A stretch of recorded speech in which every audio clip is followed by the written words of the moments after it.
Yeah, and at the same time, I kind of surprised to 10 see the first two seconds heroes remaining. from the previous game of Execration. Weaver is still here, 5 as well seconds as remaining. Templar Assassin. I know that they are Yeah. they're running these heroes quite well in the past two games, but well, to make it 3 games in a row, decent game is kind of hard, you know. 3 games of TA. This hero does still feel incredibly strong, but the thing is, every team knows what TA does and how to address it. And T1's turn it's to like ban. it's basically T1 saying you can pick TA again. We know how to beat it. Game 1 they lost, but it still felt like they had good answers to the TA. So I'm a little worried about them just continuously going for TA. I do think it's better in the mid lane. I hope they're running at mid, not in the carry role. But we'll have to 10 wait and see. seconds remaining. But you also need to be careful about the heroes like Ember Spirits 5 and all that. seconds remaining. That works well against him as T1's well. turn The to pick. Flame Guards and stuff. Radiant The team pick. Monkey King has been banned, and we might get to see another game of Cuckoo off lane. Sand King. We do, yeah. Yeah. It lost game 1, but I still think it looked good. I think T1 as a whole, like they had a decent strat in game 1. They just played the mid game really poorly when they gave up 10 Roshan, seconds and remaining. they kind of, I don't know, I want to say they totally threw. I think Execration made really good 5 plays, seconds but I don't think T1 should feel like their draft was the problem in game 1. Mm-hmm. If anything, maybe I think the adjustments they've made, particularly banning Beastmaster, both game 2 and game 3, has really made it so that it's a lot harder for Execration. Yeah, I love the point that you raised about the Beastmaster. That he is actually the key to the success in a game number 1, and Yep. it actually is. Radiant team pick. Well, for this game, do you think we got a chance to see that Sand King to play by Zephyr, position 4, and team up with the Gyrocopter in the same lane? I think it's possible, but just less likely. I think that Sand King seems to be best when it gets farmed, like 10 seconds in a remaining. core role. You're as a support, your lane. You just don't do enough in the lane as a support, unless you're just like maybe with boots and dragging some creep waves away. But Wow.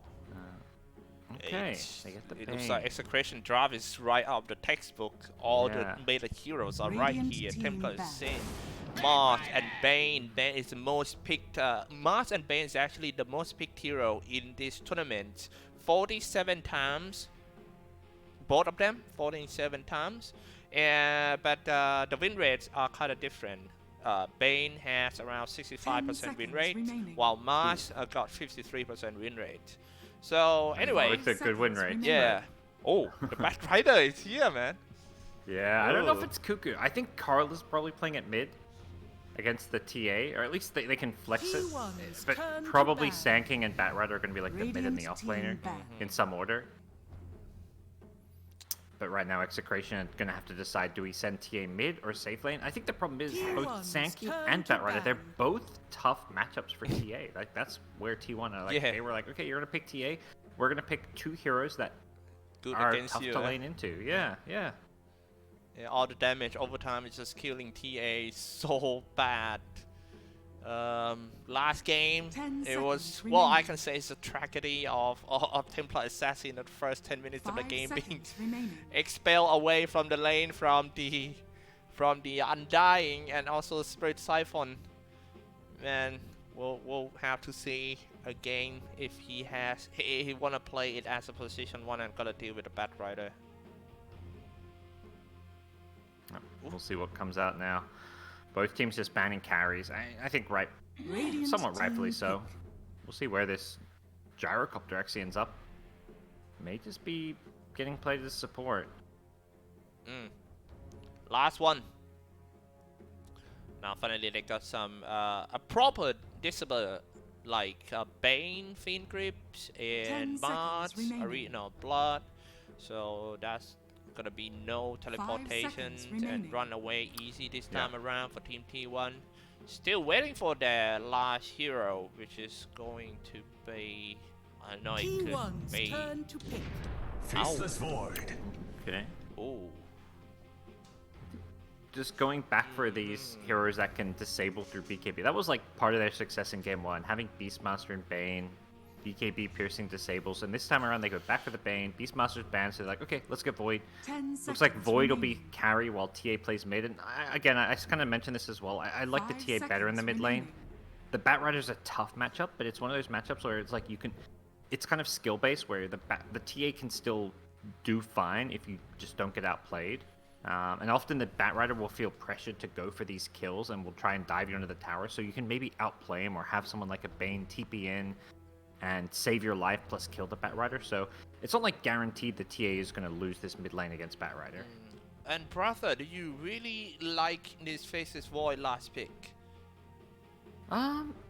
Yeah, that's a good. I don't love it. There's a lot of stuns which Void doesn't like playing into. It's going to be hard to get off Time Walk against, Burrow Strike, Fire Blast, Lasso.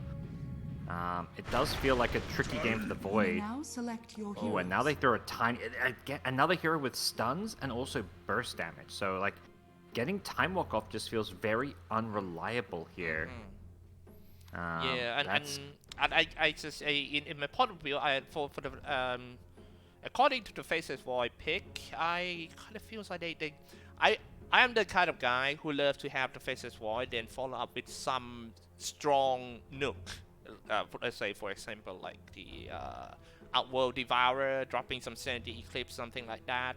But in this case, you jumping in, you use the Chronosphere, Faceless Void attack. Templar Assassin will be the damage to that blue dome, right? And then that's it. The rest, I'm not sure if the contribution from the rest of the team will be that enough to just, sort the target inside the Chronosphere, but we'll have to see. Oh, I agree. It does seem a little surprising that they went for this, maybe. But we'll see what the idea is behind it as the game maybe plays out. But yeah, not having much damage into a Chronosphere just feels like that's almost like going to be like a condition usually for making Void fit into your draft. So not a big fan of this Void pick. Ooh, maybe they might have the reason when it's come to the laning phase. Because of the Faceless Void can survive in there, or we'll have to see it soon. Yeah, I do think the time dilation can be annoying for the Sand or even it's annoying for Batrider too. Not that they're going to be laning against each other. All right. Prepare for battle. We are in the game. They're gonna do some quick intro. This time around, Execration switched to Radiant side. Vincenzo on Bane, Bob on Templar Assassin, Tino on Mars, Kangs on Weaver, and Palos on Faceless Void. T1 to you, man. T1, Cuckoo on Sand, Carl on Batrider, Whitemon on Ogre, Zephyr on Gyrocopter, and Gabby playing the Tiny. Alright, man. Looks like they're gonna try to place a rapid observer ward. It's all about the positioning that they wanna place it. Like Palos, he's inside the tower range, but because it's nighttime, the tower just doesn't quite see him. Oh, there we go. One hit. Oh, that's 50 damage. 30 seconds to battle. But he's just checking for wards. He realizes, okay, no wards there. The heroes, he saw the hero, so he knows just, they don't have to like de-ward this mid lane right now. But that could change later on. Alright, and do you like this positioning of the ward, the observer ward style from the Radiant side, Dire side, that plays it deep in there? Just usually this ward is like to kill the courier. Yeah. But like I'd say often the Weaver is trying to use this observer ward because Weaver's really good at using the Shikuchi to get behind the tower to kill couriers. So I'm a little surprised to see them go for it. I guess Gyrocopter's not like the best courier killing hero. It's not bad by any means, but it's definitely not great. And also T1 doing a great job when it's come to the body rune distribution. They picked 3 body runes from the start, so slightly advantage when they're getting into the laning phase. Mid lane gonna be Carl versus Bob, Templar Assassin. Do you think it's gonna be dangerous for Bob when Carl gets his level 3? Definitely can be. I think early on Bob should be fine, and he's going to always have like a bunch of 1 charges, but Carl's probably going to go for like a 1-1-1 build maybe, where he flame breaks him back into a Firefly and can go for some kills. I think the important thing for Bob is to, as much as possible, land your side blades and keep Carl low on health. If Carl is low on health, he can't really dive. And that's what he's done really well so far. Carl is already very low. But flame break... Fatal fight right from the start! Who's gonna go down first? Who? Who? It's gonna be Bob!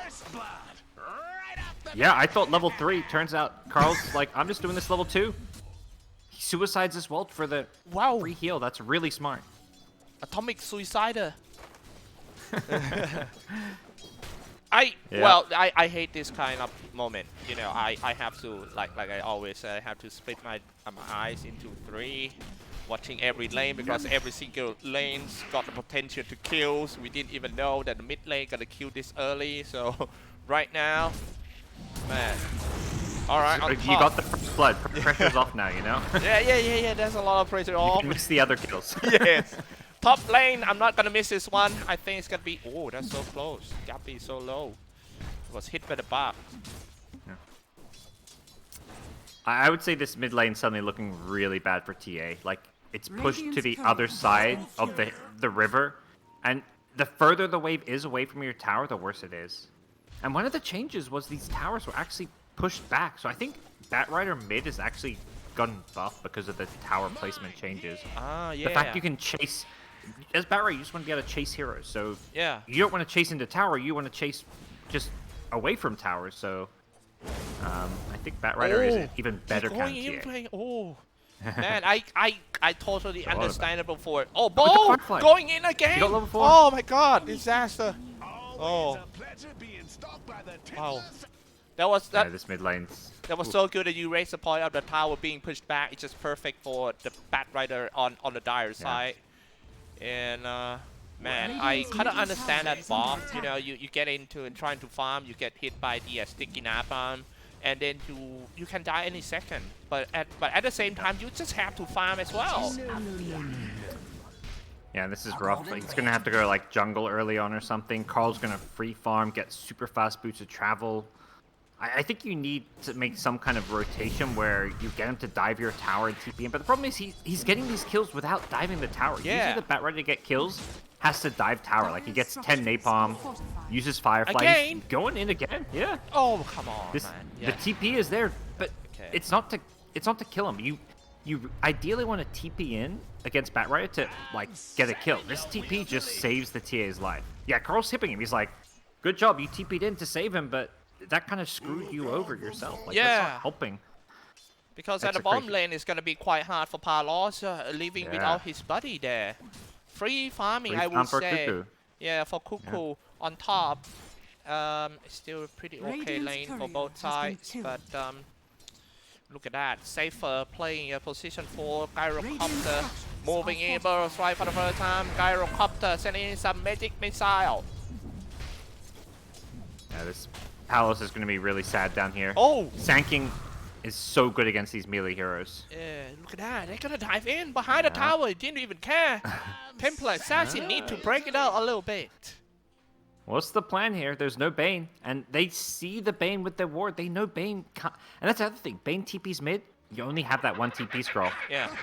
Until you start, feeding, you don't get those free TPs. So I guess Weaver could TP in, but anyone TPs in, like if Weaver TPs, that's screwing over top lane. So Yeah. it's just like a hard position.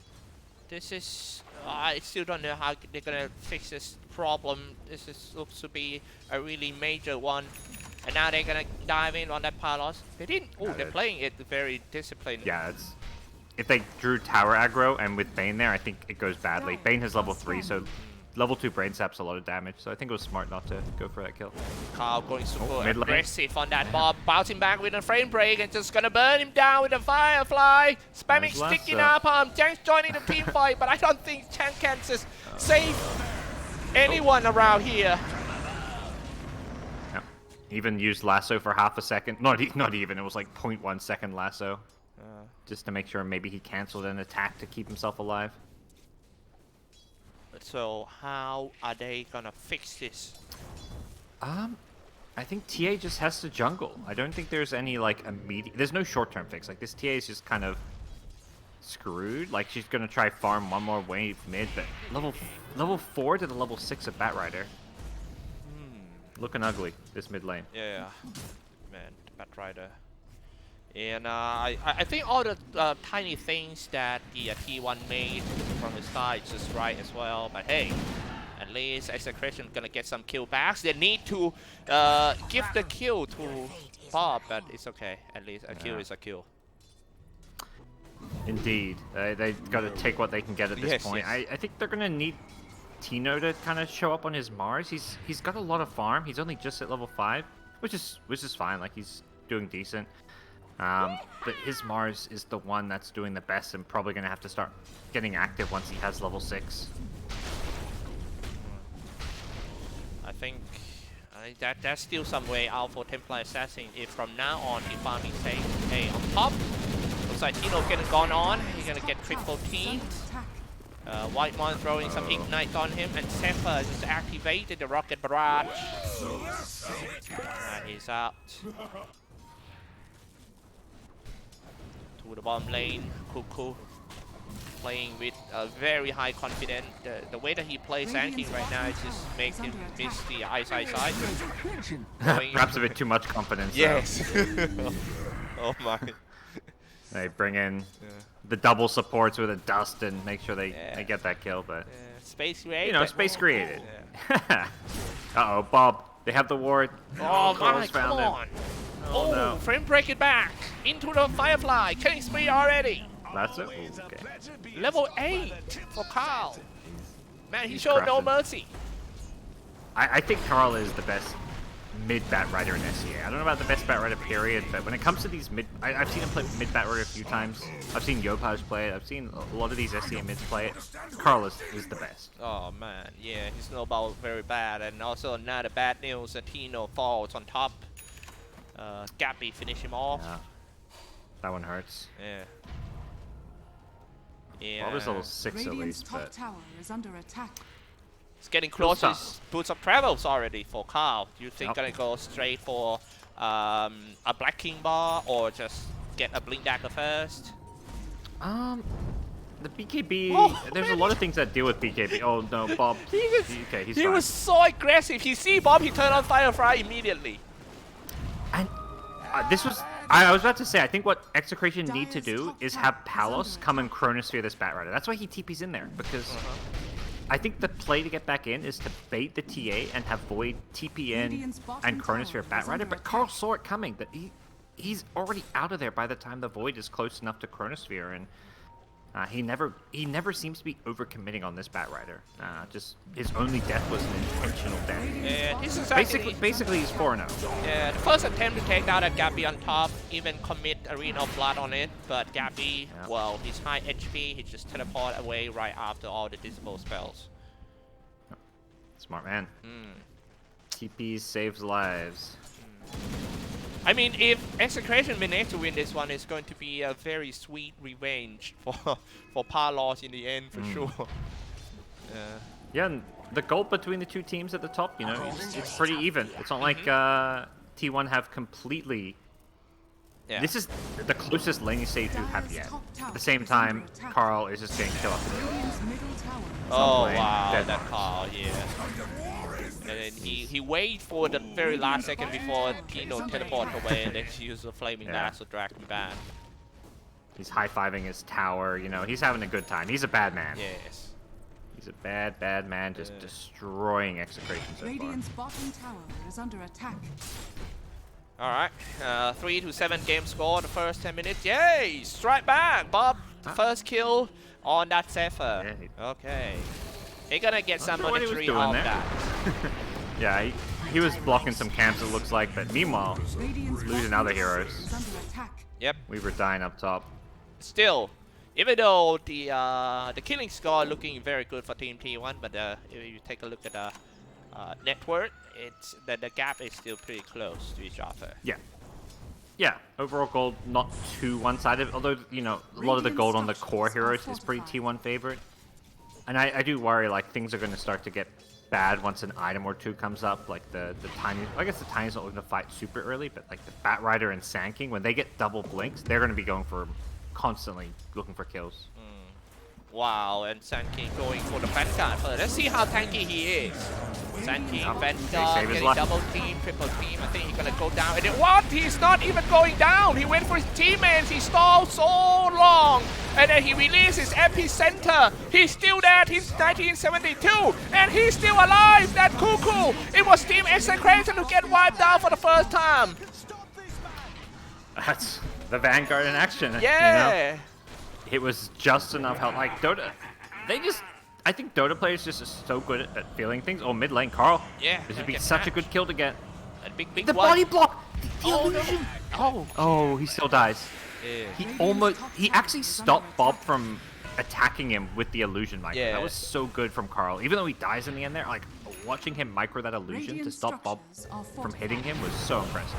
Top lane jumping on that Gabby, but he's fine using Avalanche's retreat. Game is getting interesting. All the out-of-the-box itemizations and also the heroes and the way that they play the game. I think this one is going to be exciting one in the middle game. Yep. Yeah, I mean, to go back to Cuckoo and the Vanguard, like, some games Sanking, like, he would just know that he's not going to survive the gank, so he won't buy it, because... But this game, he sees, like, heroes like Faceless Void, and he's like, oh, Void doesn't do enough damage. He knows that their damage is going to be like this Mars Arena plus Spear, and a Vanguard allows him to survive it. So he's getting the Vanguard because he knows it survives the enemy combo, whereas a normal game, he might not get it because, oh, if they have too much damage, you just don't bother with the side. You go for a Blink first. I bought a lot of Vanguard when I play back then too. I bought so many heroes with Vanguard. My favorite one with the Spectre with the Vanguard on. I'm always a fan of the Vanguard and going straight to the Radiance. Yeah, just hanging Vanguard in Radiance there, is a good just build. disperse everyone. It actually helps. Not that much help, but you know, you feel stronger. White one is going to be left to the wolves. Yeah. Gone. The game right now is full of all the micro kills. I think we're gonna need maybe a couple of minutes more until the team will start doing some objective. Maybe start with a big smoke, try to gank first, and drop down the tower at the same time. Yeah. I think the strong timing is going to be these... it seems like the T1 strat is just to buy a bunch of Aghanim shards. Gyro, Tiny, both with them queued up. Last time Cuckoo played Sanking, he got it super early. I think he'll get the boots of travel first, but I think this Tiny with Shadow Blade plus his Ag shard is going to be really strong and ready to fight. That's what, you know, Gabby's just going to start looking for these solo kills and plays that he can make. Alright. I am looking at the items and levels update, but at the same time I can see so many people grouping up on top. We got a couple of T1 players around here, but I don't think Execration is gonna take any risk because they are having free farm at the mid and bottom. It's gonna be T1 instead to start attack on Team Execration, maybe into the triangle, trying to find someone farming. Big creeps around and they start to fight with the burrow strike in. The target is 10 plus a scene, rocket barrage, all the damage, just enough to kill the core and get the top tier on tower. Seems to be a good objective doing for them. Yeah, I mean, Bob he's the most farmed on his team, but he's just always been playing catch up, and wherever he goes, it seems like he's being hunted.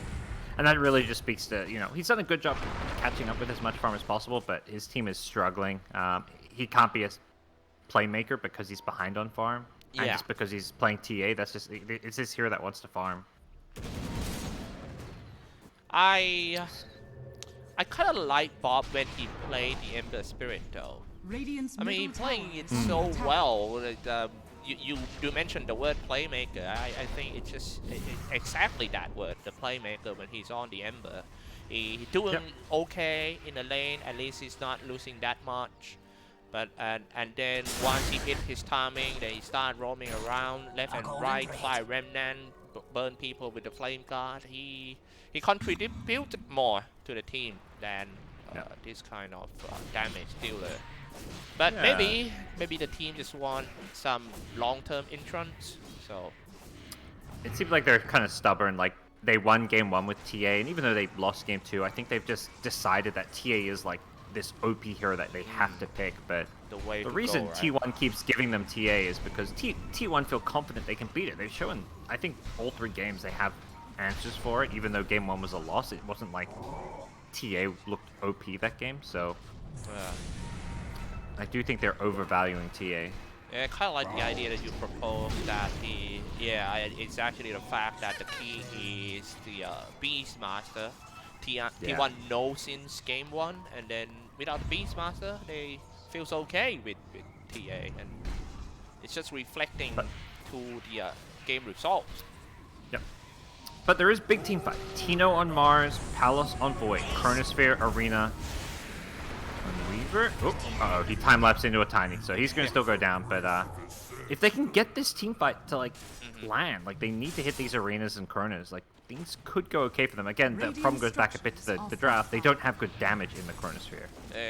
We are waiting for the Superman Chronosphere jumping in. Chronosphere on one. No. Now the target stuck in that is Tiny, also dropping a fall down. Safer counter that, diving in, Rocket Barrage, sending all the damage in. I think they take a little bit too long on Gappy. But the rest of Team T1 also got some damage. Burrow Strike, Flaming Lasso, killing the core, Palos falls. The next one gonna be Chang, trying to fall back to the high ground. He was stuck in a Fire Blast. But I thought he's gonna be fine. That Bat Rider show us a Blink Daggers and no fight. Oh, they're still chasing for more. That's gonna The be homing first missile with one. Rocket Barrage. Yeah, oh my god, Tino definitely gonna... Oh. He did the math. He knew he had the range up to survive that spear. Yeah. Kyle, it's... That's what, 5 kills or 6 kills even? Yeah, I think Weaver died back. Yeah. Right. Kyle, man, with the trip. Yeah. I like the attempt from Execration. Like, you know, it's easy to look back at that fight and be like, you know, haha, only one-man Chrono, you know, terrible fight. But if he was very close to getting Carl in that Chronosphere. Carl was just positioned perfectly, so he couldn't get Chrono with Tiny. If he catches the Bat Rider, they're going to ignore that Tiny. Bat Rider was the hero they wanted to kill the most. Unfortunately, they just couldn't latch. I think it is something that we discussed during the drafting table that, okay, jumping in, yeah, that's all good. You know, you lock at least got someone down in a Chronosphere, but just the follow-up damage is not enough. Like, they spent so long to take down that Tiny, and T1 knows that, okay, let's just send that Tiny in front. If somebody gonna get locked down in a Chronosphere, it's gonna be Tiny. Even though Tiny cannot do a damage, but the rest 4 damage are just enough to wipe anyway. Yeah. We saw it in the previous games as well, where Gabby, he died on his Tiny because he was farming alone, but it set up his teammates to come in and get like 3 or 4 kills. So he doesn't mind like putting himself in this position where he's frontlining, and he dies. Like, yeah, Gabby dies without doing any damage, but his teammates convincingly win the fight. What do we call that? Is that sacrificial hard carry like? It's kind of like what Matumba Man used to do a bit when he was on Liquid, like to empower like Miracle, for example. Eternal Envy as well. Yeah, at times you have these players who, you know, they're the carry, but it's their teammates who they're trying to set up for success. Yeah. All right, still way. Oh man, I was like, that's still way to go, and then I realized the net worth is like 6K ahead, so they got a lot of work in order to come back on this one. Gappy get another kill by looking at the top big team fight around here. Setting up Arena of Blood, sending everything in down in a circle. The Tino dropping quite low. Soju, Zephyr, dominating for Zephyr. That is position 4, ladies and gentlemen. Gyrocopter. And a double So kill much for damage. Puku. Yeah. This support Jara just does so much damage. The missile plus rocket barrage, when both max out with your shard, it's just constant magic damage being bursted out, and they're just destroying Execration this game. It started out with like one of the more even lane stages, but I feel like the mid game has been the most one-sided from the 3 games so far. And also, you can't, you know, you can't underestimate the power of that Bat Rider as well. It's just like, okay, we are getting late game, and now look at that, he keeps kidnapping people. Flaming Lasso drag back, and the guy using frame break so good. Yeah. Has the Fey Grenade too, which is just really nice with the sticking napalm. The synergy with this item for Bat Rider is so good. Yeah, everything goes back, like the Bat Rider just snowballing off the mid lane, and I think a bit, you know, this is definitely Execration's worst draft so far. I think both the last 2 games we kind of liked their draft, and we liked their draft better in game 1. We thought they were going to win it as it went, but this game around, I think Execration have their worst draft. No damage in Chronosphere. Way too greedy with Void and TA. I think there's just not enough farm to go around. And picking TA into, all these counters. Like, T1 were ready for the TA pick. They just got this Batrider out, and we'll have to see if Execration have some way to get that big team fight. We're just not seeing it yet. But with a Blink on Mars, maybe there's some hope. And right now they're being forced for the Faceless Void to go for the BKB, the protective item first. The main problem is I kind of worried that they're gonna lack of the damage production, and it's just you just have to go for the BKB. It's gonna be even harder to take anyone down in a Chronosphere. But I do understand why you go for it, because that's a lot. That's so many disable spells from T1 side. Avalanche, Torn, Burst, Strike, Frame Break, Fire Blast. You just have to go for it. You do. Yeah. He's going to be maybe just Chronosphering supports or something. Jumping into the triangle, trying to find some target here. Bounce it back, throwing Fake Grenade as well. Slow it down. In an Ignite. So Vincenzo dropping quite low, so he's going to put a Nightmare on himself to skip the damage. Magic Stick having to be used there. Oh, catching a target. I think the C-ball. Oh no. No. But look at how fast he burned. He finally get a burst, so I gain and get whacked by that Gabby. They're gonna go Roshan now. Feeling like the TA kill is enough. There is a smoke coming their way. No TA. Can Execration really do this? 4v5? This is gonna be the most ambitious decision making in this series so far. If you wanna go in like that. Catch them with their pants down, maybe. Alright, 25 seconds to go for the respawns of the Templar Assassin. They are about to go in and contest for the Roshan. This is make or break. It seems like a frame break and also dragging in. You want to join here? Oh, okay, no. We are welcome ya. Palos die in a Roshan pit, but cannot stop T1 from taking the Aegis. Carl is... he's just having a hell of a game. Oh, no. And also the core. Tino also got caught, man. Nope. He just had this, sense that, okay, we're Roshing. If you don't see heroes on the map, even though it was 5v4 and them coming to contest Rosh, I think was, a pretty questionable play. Carl was, doing all the right moves. They're killing top bottom now. Yeah. Oh, God. If he died right in front of his own base, that means his barracks at risk. Yes, and Tiny with Aegis. They will pump the glyph here, but they've still got a creep wave coming. Oh. Safer strike somebody down at the mid-tier 3 tower as well. Anything that could goes wrong for Team Execration in the last game of the series.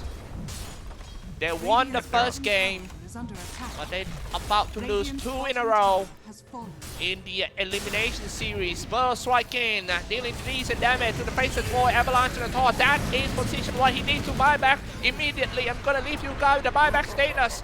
Tiny falls, but he's gonna be back on the Aegis. They have Chronosphere. Yep. And they're gonna go in. Burst strike, setting up quite well. Kill on 2. No buyback this time around, and his Faceless Void on the dieback. This what a yield. Is at the very last moment of Team Execration in this tournament. Burrow strike inside, throwing everyone in, trying to set up Arena of Blood, maybe the last attempt in this game. Tino will be fall, and there he goes. Carl, he tried to lasso him in the base. Oh God! Wow! Giving him a Fake Grenade.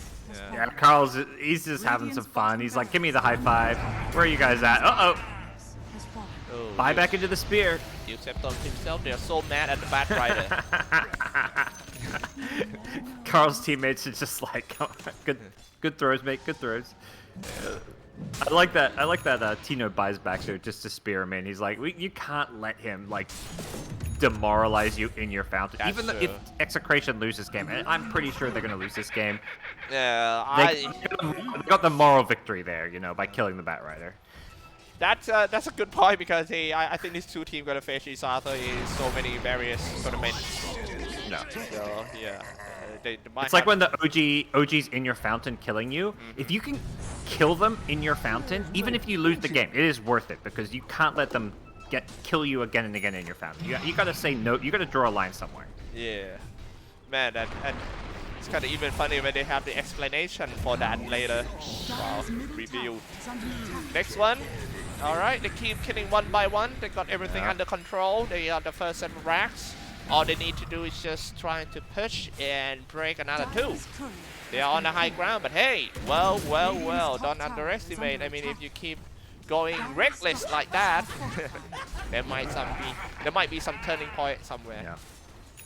One of the really cool things is this homing missile stun duration. It stuns for so long that the Void can't time walk off the damage, because by the time he's unstunned, he time walks, 2 seconds has passed, so he can't actually negate the damage. Oh yeah, yeah. Thanks for the raising this one, man. That's interesting.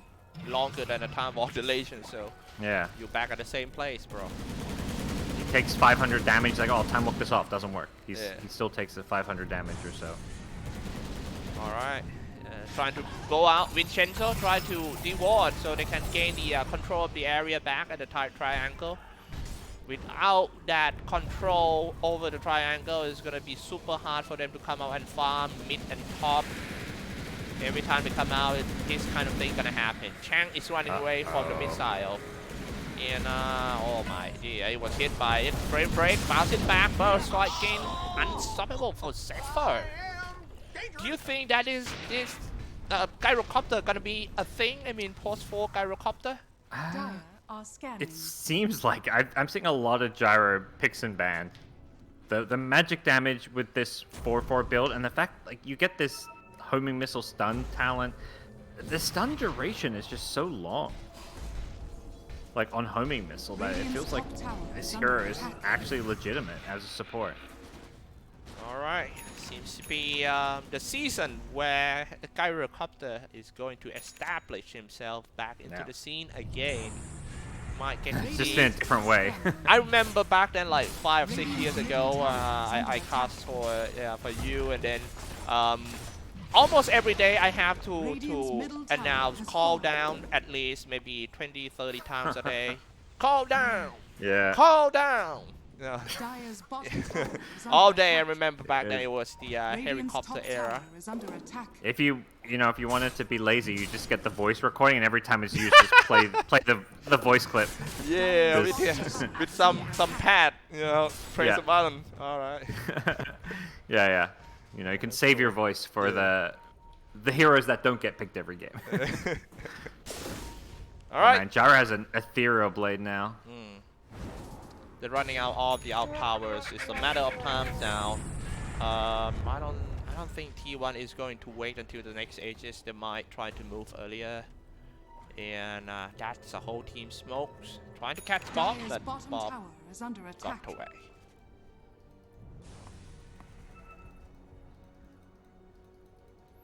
Just trying to push, going high ground right now. If you ask me if it's risky for Team T1, I don't think so. But hey, this is interesting move from Execration, that maybe their last dance, trying to just push out and catch somebody off guard. Yeah. I think at some point you just get sick of hiding in your base, and you're like, if we just hide in our base, we're gonna lose. There's a very good chance Execration get team wiped here, but they know they gotta. Oh, their ward got spotted. Oh. T1 should know where they are. Oh, they're breaking it out right now. They're going in first, trying to aim for the gyrocopter, the high bounty targets. But the first one who falls is actually Team Execration themselves. They managed to get that Zephyr in the end, but is that gonna worth it? I mean, they lost 2, about to be 3. This is gonna go badly. And none of them got a buyback. Bob and Shanks are just like, yeah, let's just farm the enemy ancients, Yeah. No buybacks. They're Radiant's probably gonna top lose. tower Maybe is Mecha under Creeps attack. here even I think with so. how fast Gabby can push. Radiant structures Oh, are dear. fortified. Wow, what a game! I mean, even though it's kind of one-sided game in the last game of the series, but it's actually show us some interesting tactics from both sides. I mean, we get to see these good draft from Team T1, and also we get to see the solution that Team Execration trying to do when you being beaten by bad riders so bad in the early game. And here we go with the Chronosphere. no. Lock that They Tiny get down away. inside, and they know that they don't have enough damage to take Tiny down, so not gonna waste time attacking other guys. So Tiny break free and just whack that Bob down. And it's a GG call right after that. Team T1 survive another day. Execration eliminated after a series. T1 won 2-1. 4th place is not bad, I gotta say, for Yeah. Execration. Particularly because, you know, they lose to T1, who should be the best team of this tournament. Even though they're in the lower bracket, I think it's because they had a bit of a bad group stage. If the group stage went better for T1, you know, they would have been in that upper bracket. They lost that head-to-head, I think, with Yangon to start lower bracket. So I would expect, you know, Execration, like, I don't think they should, you know, considering they've had the recent roster changes, they should feel at least pretty good about how far they came. They finished 7th place in the group stage, and to get 4th place overall is a good result. Yes, that's true. They're struggling in the group stage, but they keep on fighting, and they actually perform very well when it's come to the playoff round. A couple of match, and I feel happy for them. This team, I can 100% say that they got potential, and they're gonna be a strong powerhouse in the future. T1, Yeah. Congratulations. Well, they leave another day for tomorrow, and 2-1. This is a very good performance for them. Alright, ladies and gentlemen, this is not the end for today. We still got one more match coming up. But before we go to that, let's hop into the break.